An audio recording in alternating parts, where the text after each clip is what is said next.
time I was up there. It's been too long ago to remember, but I think I was forgetting to pray, so today is the announcements. We have a council meeting, June the 15th, at 6:30 p.m.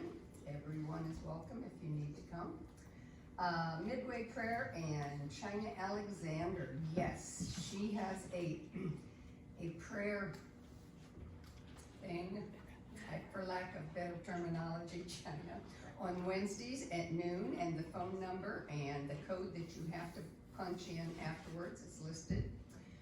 We're going to try something a little different and have family night on Friday, June the 26th, time to be determined later. We're going to play games, do whatever we decide to do, and I'm sure we'll have something to eat because food always goes along with games.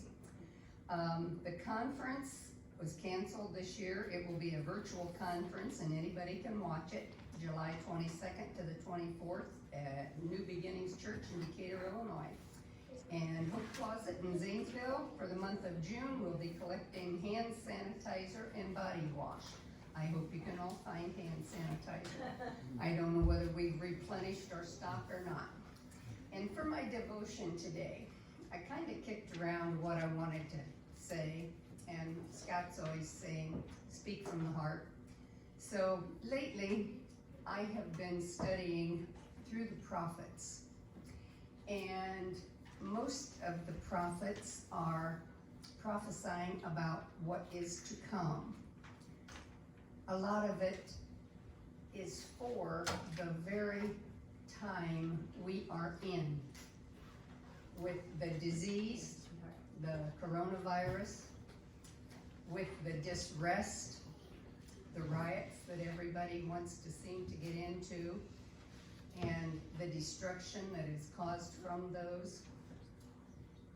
I think we need to consider all of the happenings that are in the world right now, and just go to the Bible and read and determine this is what they are talking about. What do they say to do about it? And I think the best thing we can do is prepare our hearts, prepare our bodies, our minds, and go out in the world and try to let everyone know God is coming back. And I know people say, yeah, he has been for 2,000 years, he's not here yet. I really feel like it's not far off. I may be wrong. Maybe this world is going to get a whole lot worse before God comes back. That just means it's all the more important to figure where I stand with the Lord, where you stand with the Lord, and really concentrate on this and ask God, what do you have in mind for me? And lead me in that path, because that's what it's going to be. That's all I've got.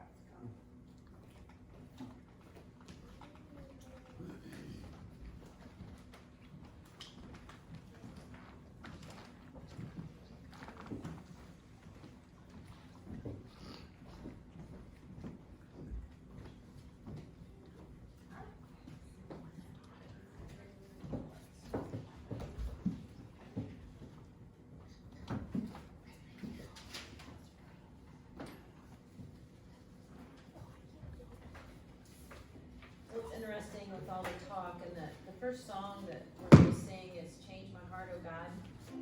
And I think the same thing with what's been going on. It has to start in each of our own individual hearts. And we have to let God cleanse our heart. Even as Christians, me too, we have all these thoughts that are not of God, that are not of Christ, with everything that's going on. So I think it's important that it has to start here before we can go and spread it. So would you please stand and join us, and let this be our prayer this morning.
You may be seated. Give me a couple, Abby. I'm not picking your sound up through here. Just a sec. Okay.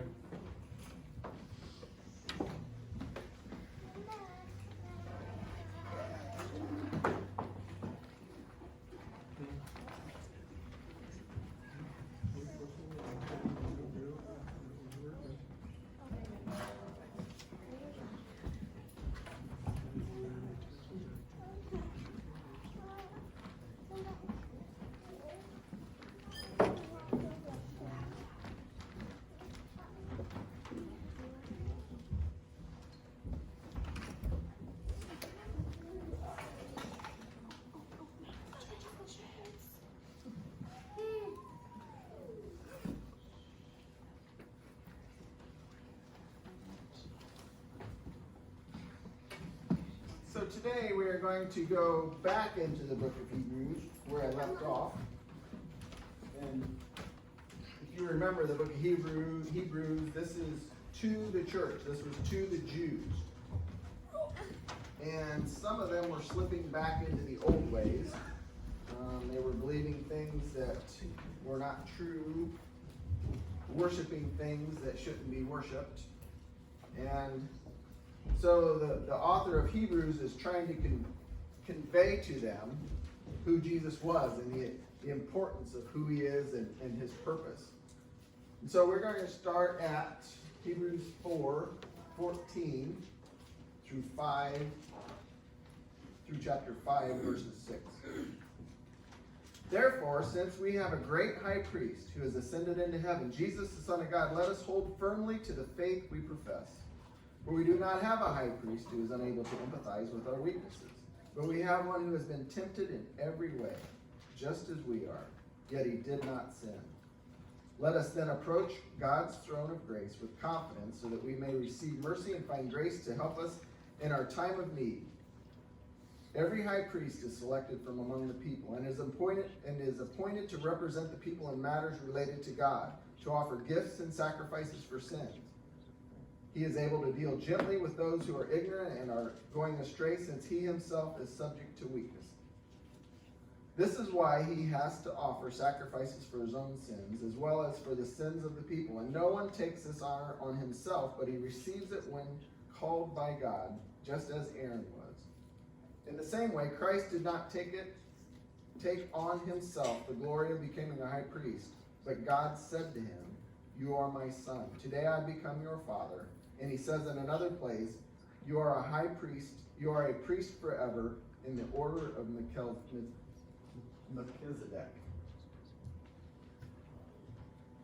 So, first of all, I just want to talk about priests. Do you think that we have a high priest today? There is a church who has a high priest, but that's not the high priest that we have. And yes, there is. We do have a high priest, and it's Jesus Christ. And so I want to go back into Exodus, because it talks about that priests were not chosen.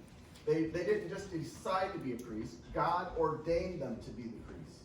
So Exodus 30, chapter 30. Verse 30. Chapter 30, verse 30. This is while they were out in the desert. And they're speaking to Moses. God is speaking to Moses. He says, "Anoint Aaron and his sons and consecrate them so that they may serve me as priests." And so in here, so the people believe that the Levites, there's a line of people that come down through, that those are the priests. And so Jesus wasn't from the line of Levi. So they question his priesthood.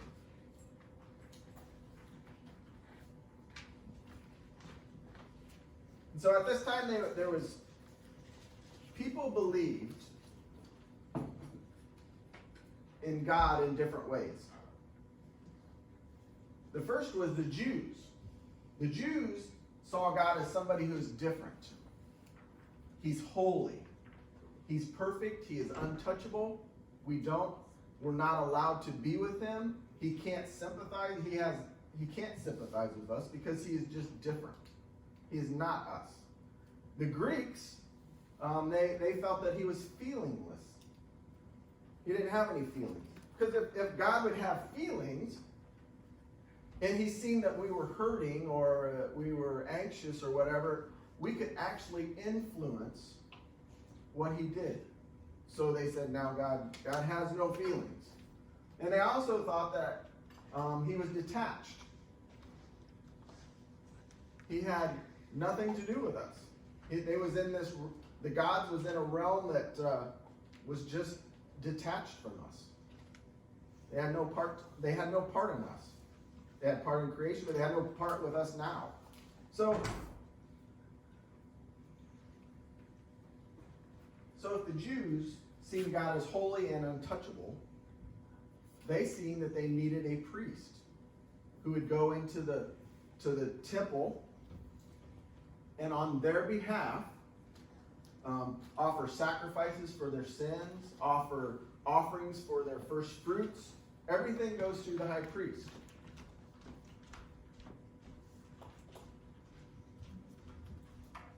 So the author of Hebrews is trying to convey that the God that they serve, the God that we serve, does indeed have a part with us, does indeed have feelings, does indeed love us and care about everything we go through. And though we may not influence his decisions, we may, but we may not influence his decisions because his decisions are holy and right and what is best. So this Jesus had to come to earth to understand us so that he knew exactly what we were going through. He understood all the temptations, and not only did he understand any temptation, that he went through it to the fullest extent that he never sinned. See, our problem is a lot of the time is we can be tempted and tempted and tempted, and we fight it off and we don't sin, and then we give in. Jesus went beyond that point. He's seen harder temptation than we ever have or ever will, but he knows the least amount of temptation as well, so he knows us perfectly. So I have a few things that I want to go through. Pain. I've told this story before. I was on a job. We had to take steel tanks and cut them up. And we used air nibbler, called air nibblers, which is just basically a punch. And when you punch through that, it leaves little knives at the bottom, really sharp edges. So a young man was working with me, was working on these, and we was cutting them up, and he cut his hand. He pulls out of the tank, and he covers his hand up. And I see some blood, and I say, let me see it, because I need to know if we need to go get stitches, or... And he grabs a rag and he puts over it, and I said, just let me see it so we see if we just need to clean it up or if we need to go get stitches. He said, it just hurts so bad. And he wouldn't let me see it, because I don't know if he thought he was going to bleed out, or I don't know what the... So finally I said, okay, let's go to Ready Med. So I took him to Ready Med. And we're standing in line because it wasn't open yet. So there was 2 or 3 people ahead of him. And he's down, and he's got his hand, and he's down, and people turn around and look. Said, you go to the front of the line, we're not that bad. So he goes to the front of the line, they finally open up, and they went in, we sit there and waited on him, and he comes back out, only to find out it was a little nick. And so in my mind, this is what I thought was the doctor with a smirk on his face took a SpongeBob SquarePants Band-Aid and put it on his little nick and give it an aspirin. That didn't really happen, but it was just a nick. A nick. So me, I've cut myself. I've been hurt. I continue to work. So what? It's pain, I can deal with it, I gotta get this job done. Duct tape and paper towel. So in my mind, that's what I'm thinking with this kid. I said, You big crybaby, just go wash it off, get a band, whatever. We need to get this job done. So I couldn't sympathize with what he was going through. I have no idea how, maybe it hit a nerve. I don't know, but I had no sympathy. Let's get back and get to work. Jesus, on the other hand, understands all aspects of sympathy, empathy, mercy, and he cares about all aspects of pain, no matter how slight or how major, because to that kid, that was horrible, and Jesus cared. Me, I didn't care. Let's get back to work. But that's the high priest that we have. He cares about no matter what pain you are going through, no matter what suffering you're going through, he cares. He legitimately cares. He would have been standing there with his arm around him, saying, it's okay. It's okay. We'll get it taken care of. Not standing back, how long is this going to take? It's going to take hours out of our day. We got more work to do. But Jesus would have been sympathetic. He would have been empathetic. He would have cared about the pain that kid was going through, or at least what he thought he was going through. It wouldn't have mattered to Jesus. All he knew was that kid in his head was hurting tremendously and was scared to death. That's the high priest we have. So no matter how big, how little you think your pain is, God cares. That's what the high priest does. Stress levels. Lamborghini. Got a guy that can't make his next Lamborghini payment. Stressed out of his mind. Yes. Boo-hoo. Boo-hoo. Poor guy. He is stressed out of his head. How am I going to... This man don't know where his next meal's coming from. He is stressed out of his mind as well. And see, we can be a little empathetic, but there's still some of you saying, he's got a dog. If he can't, how's he going to feed a dog? Why is he messing with a dog if he can't feed himself? We don't know how to be completely sympathetic and see through Jesus' eyes. Is he asking us to? Yeah, he is, but it's hard for us to do that. Jesus cares. The high priest, his position, what he does is to impart God's wisdom. He understands and knows God well enough to impart wisdom on these people. So the guy with the Lamborghini, I know you love that Lamborghini. I know it's really, and I know you worked really hard for it. But maybe that Lamborghini is not that important. The guy that needs to, you know what? I know you're hungry. I also know that you are physically capable of working. So go to the rescue mission. They'll put you through a program and they'll get you a job. Or if he is unable to work, he provides food for him one way or another, provides clothing through his church, who is supposed to take care of the widows, the orphans, the homeless. That's what the high priest does. He imparts wisdom on his people. Sin.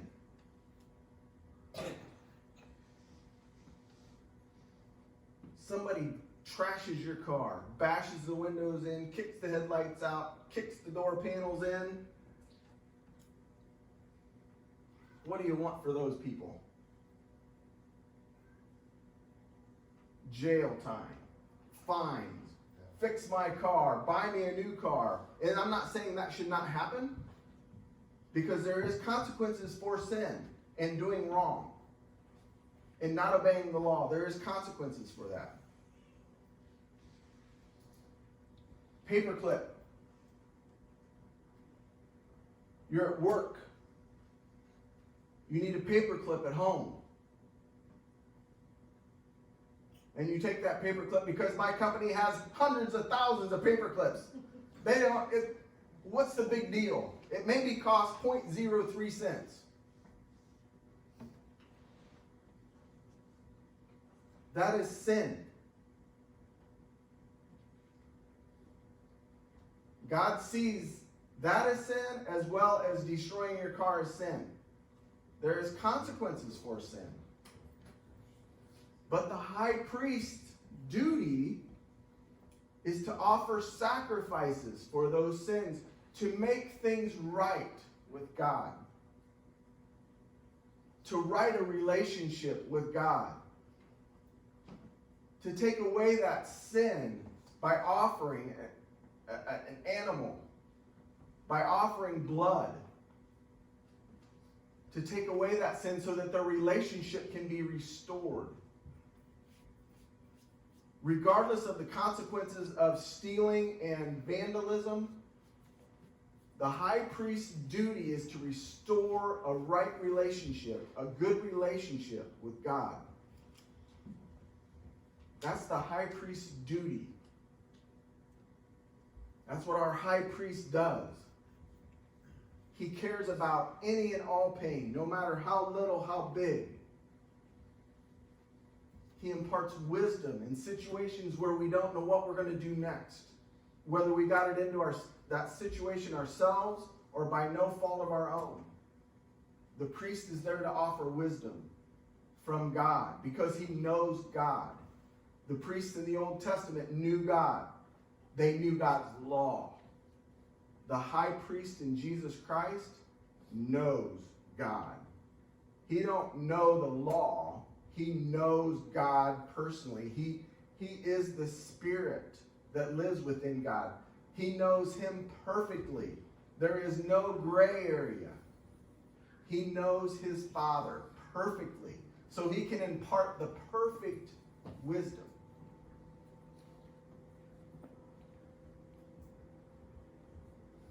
And he's there to sacrifice, to make our relationship right with our Father in heaven, the creator of the universe. All wrongs, all sin, no matter how big, how little, can be made right through the blood of Jesus Christ. But the problem is, vandalism, we can see that. That is horrible. Taking a paperclip off of the desk. What if somebody come to you and confess that? I took a paperclip. A paperclip? Nobody, what's a big deal? You find them out on the pavement. So we don't recognize it as sin, and so therefore we don't recognize it that has to go through the high priest to make our relationship right. So our high priest knows to the worst extent of everything to the least extent of everything. He can have empathy, sympathy, and show mercy. That is the purpose of the high priest. And we have the perfect high priest that knows God perfectly and knows us perfectly. He understands what it's like to be tempted. You know what I was thinking about temptation? Do you think Jesus was ever tempted by women? Do you ever think he was tempted with lust? Doesn't say it in the Bible. Do you think women...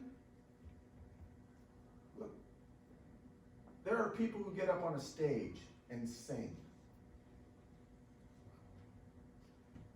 And women will offer their bodies to these people who sing. So could you imagine a man who walks into a town and heals people right in front of them? Takes a lame man. Do you know how high up on a pedestal this man must have been put? How much would I like to be with that man? He knows all of our temptations. He wasn't just tempted in the desert. He was tempted day in and day out. And he came through it sinless. So he knows your temptations. He knows your pain to the fullest extent. and he knows your sin.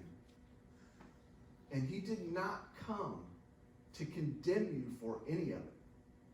He did not come to let anybody fall through the cracks, no matter how big a pain, how little pain, how much sin, how little sin, how much stress. He doesn't want anybody to fall through the cracks because he feels your pain. Your pain and my pain is different. But it's pain nonetheless. And he has empathy and sympathy. And he will go to God on your behalf and cry out for relief for you. No matter what. Because he knows you perfectly. And he knows God perfectly. And no matter how little your sin is or how big your sin is, no matter whether you've done something you think you can never be forgiven for, he sacrificed himself, who is the perfect lamb, to pay for that sin, so that your relationship with God will be right. That's the Jesus that our leaders sacrificed. That's the Jesus who is the Messiah that the Old Testament consistently and constantly talked about. This is him. I just want to talk a little bit about Melchizedek. We'll go to Genesis 14.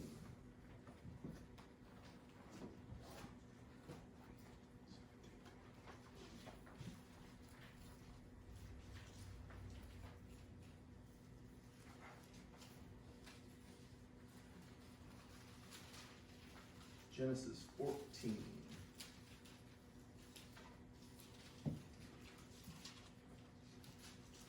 Through 20.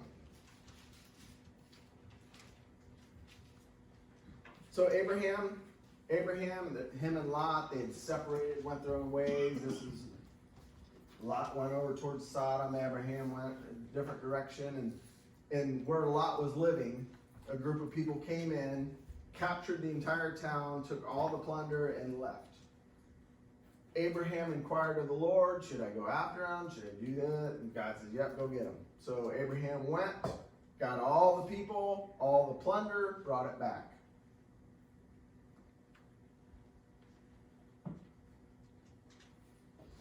So Genesis 14, 17 through 20. After Abram returned from defeating Chedorlaomer and the kings allied with him, the kings of Sodom came out to meet him in the valley of Shaveh, that is, the king's valley. Then Melchizedek, king of Salem, brought out bread and wine. He was priest of God Most High, and he blessed Abram, saying, Blessed be Abram by God Most High, creator of heaven and earth, and praise be to the God Most High who delivered your enemies into your hand. Then Abram gave him a tenth of everything. So he was a priest of the Most High. This was before any priests were ordained. This was before priests existed. But one thing in there that I failed to see all the time was Melchizedek was a king. He was a king as well as a priest.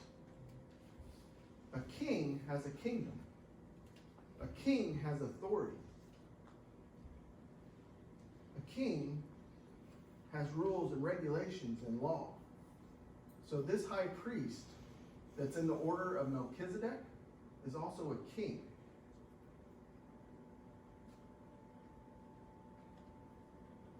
So now I want to read Hebrews 5, 7 through 10.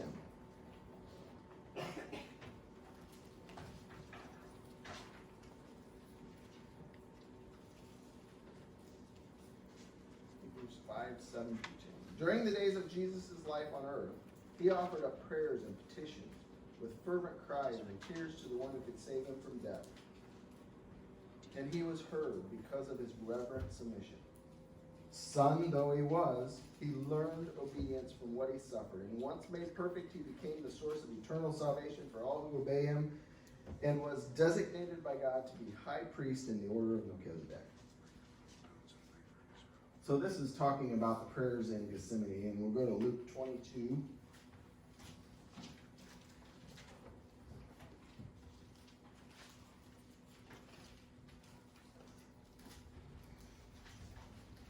Luke 22, 39 through 46.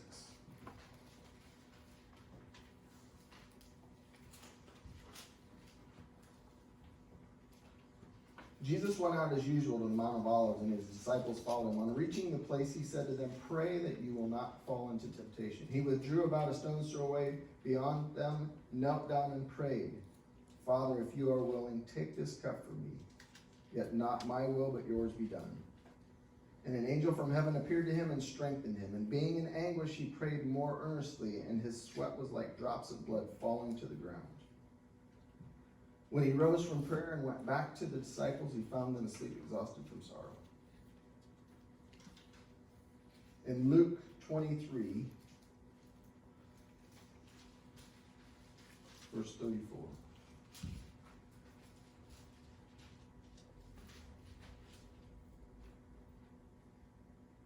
Jesus said, "Father, forgive them, for they do not know what they are doing."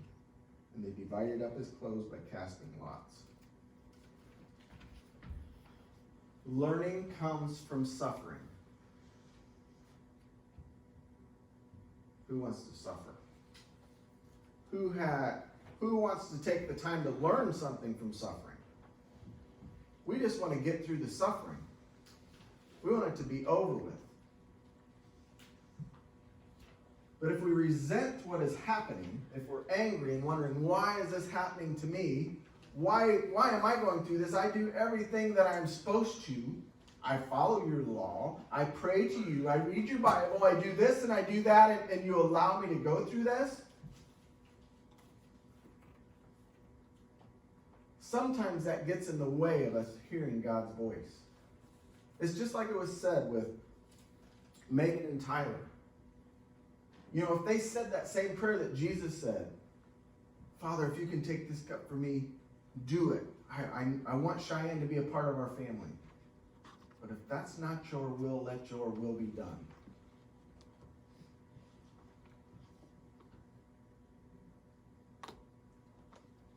But we get angry. We were angry, and we're not even part of it. Because we know a little bit about the story. We were angry. And so then we don't think about, I don't even care what God thinks. It's not that I don't care, we don't think about it. Because our anger got in the way. But if we had the ability to stop, God, I don't understand why this is happening. I am madder than a hornet. I don't want this to happen. Help me to learn. Help me to see. Help me to understand how this can be used to share the gospel of Jesus Christ. So that maybe this woman can have a saving faith of Jesus Christ and can be changed and transformed into the mother we expect her to be. Because of what happens. But we don't think that way. We think she don't deserve it. She screwed up. She don't deserve this. Our high priest, who is a king, who understands and empathizes and sympathizes with everything we're going through, says, "I love that woman, and I think this could change her life."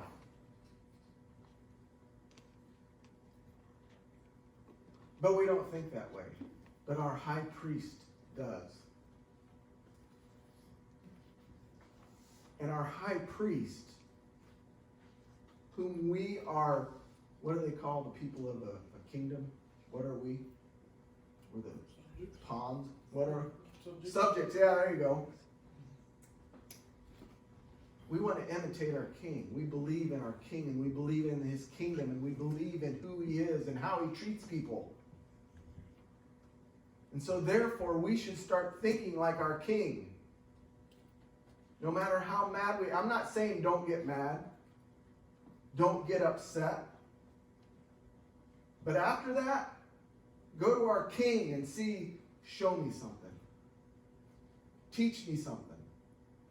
I want to try to see through your eyes what you're seeing in this situation, because I don't understand. Help me.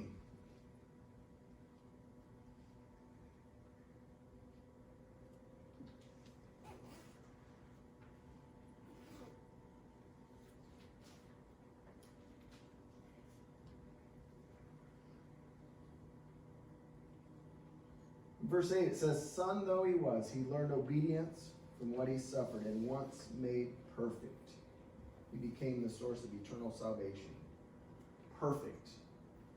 And this is, I looked up the pronunciation for this word, and I looked at 3 of them, and they was all 3 different pronunciations, so I don't care what the Greek, how to pronunciate it is, because they'll give me 3 different ones. But it's telois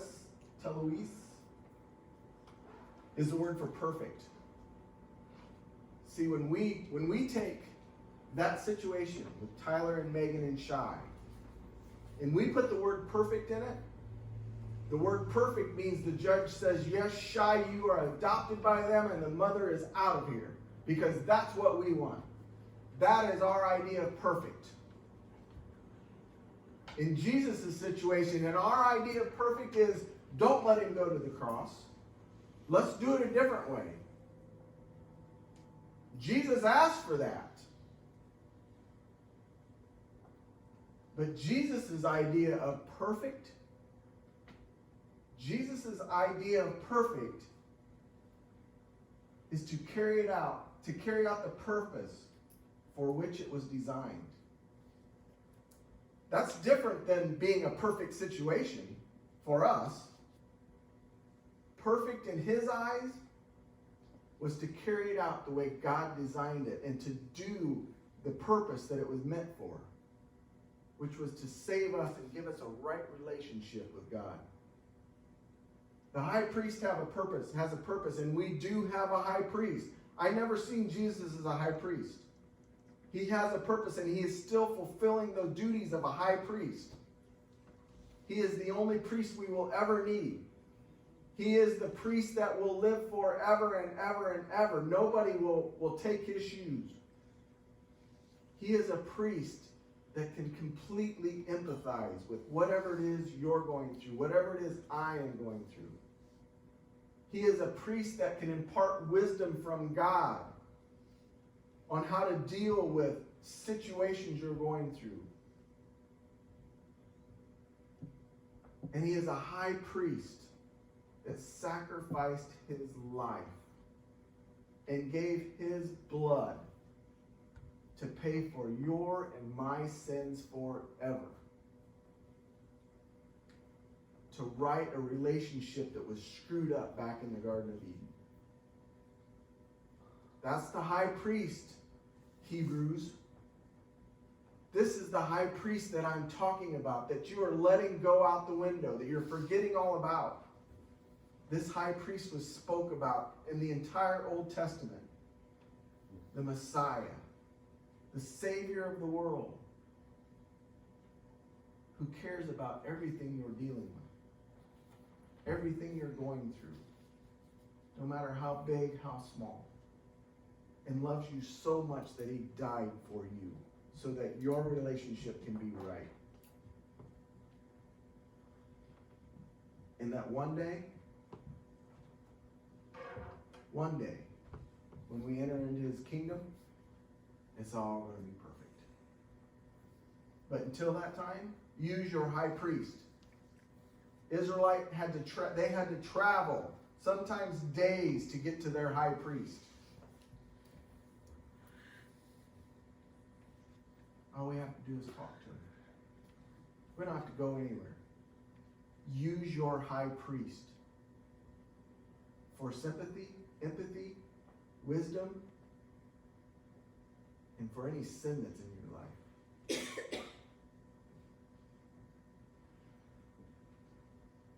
Let's pray.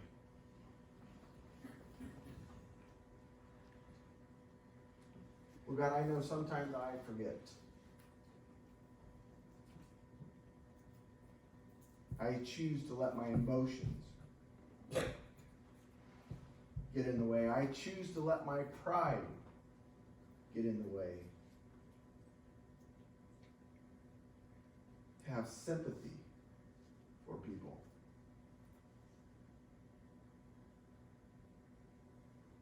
To be able to put myself in their shoes, to have maybe a little bit of an understanding of what they're going through.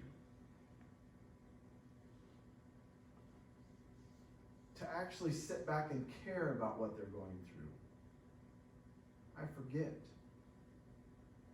Because all I think about is myself and what I got to do next. What I'm looking forward to. So God, help me to stop and see people. To think about people.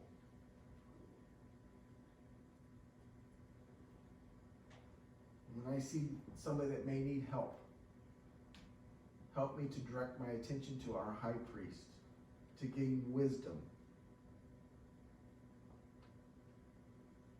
When I see somebody that's hurting, help me to look towards our high priest, to have compassion and sympathy.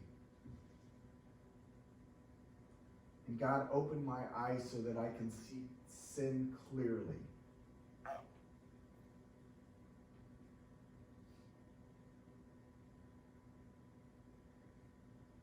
So that I can be washed clean of it and not do it again.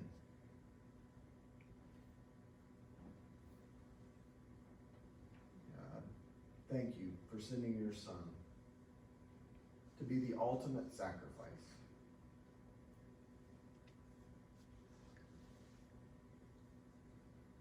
For taking a beating that he did not deserve.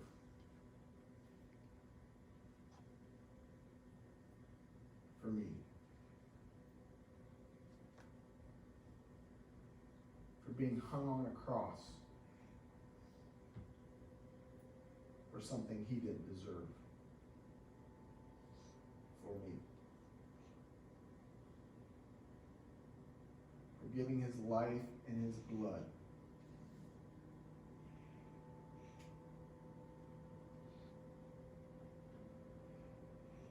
Giving his life and his blood from a man who was completely sinless to pay for my sins.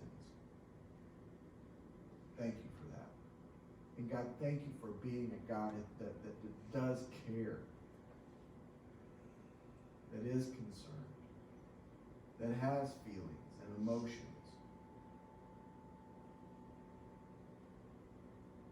Because that tells me that heaven one day is going to be fantastic. It's going to be a good time.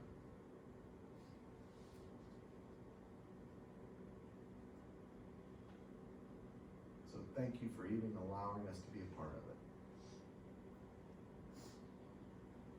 And I pray all these things in your Son Jesus'